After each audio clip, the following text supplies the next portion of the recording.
전 세계적으로 스텔스 오미크론이 증가세를 보이고 있습니다. 중앙재난안전대책본부에 따르면 스텔스 오미크론 점유율은 최근 전 세계적으로 60%, 국내에서는 40%를 넘었다고 합니다. 스텔스 오미크론은 오미크론의 하위 변입니다. 주로 유럽과 아시아에서 발견됐고 덴마크, 중국, 인도 등에선 이미 우세종이 됐습니다.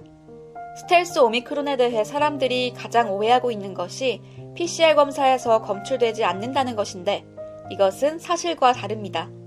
스텔스 오미크론이라는 이름은 PCR 검사에서 다른 변이와 구별되지 않아 붙여졌지만 국내에서는 변이 분석의 시약이 이미 보급되어 처음부터 PCR 검사로 발견할 수 있도록 되어 있습니다.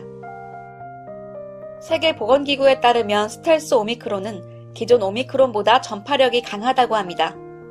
스텔스 오미크론의 전파력은 오미크론보다 약 30% 정도 높습니다. 다만 위험도는 기존 오미크론과 차이가 없는 낮은 수준입니다.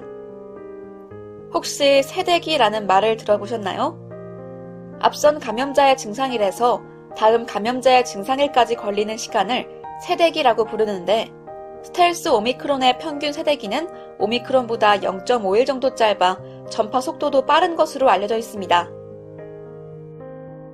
사람들이 가장 궁금해하는 것은 오미크론에 걸렸던 사람이 스텔스 오미크론에 또 걸릴 수 있는가입니다.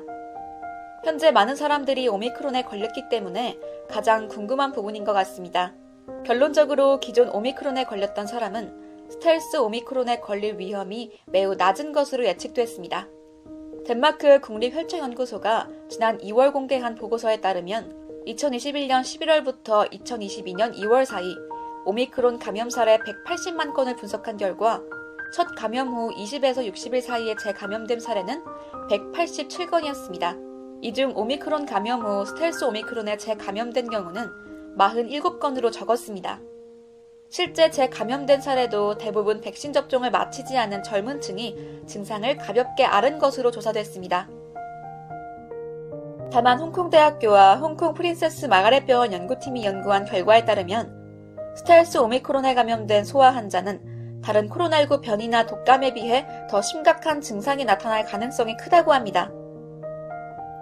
연구 결과 스텔스 오미크론으로 입원한 소아 환자는 독감으로 입원한 환자보다 사망률이 7배 더 높았고 중환자실에 입원할 확률은 이전 코로나19 변이에 비해 18배, 독감의 2배 이상 높았습니다.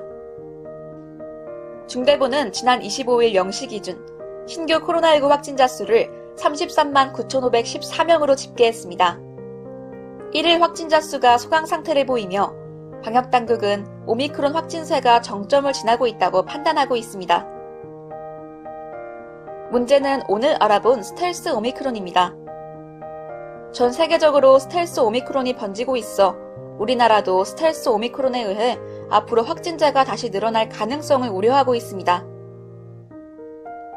방역 지침을 철저히 지켜가며 스텔스 오미크론이 더 이상 확산되지 않도록 주의해야 할 것 같습니다. 건강 정보를 전달하는 지식 채널 건전지입니다.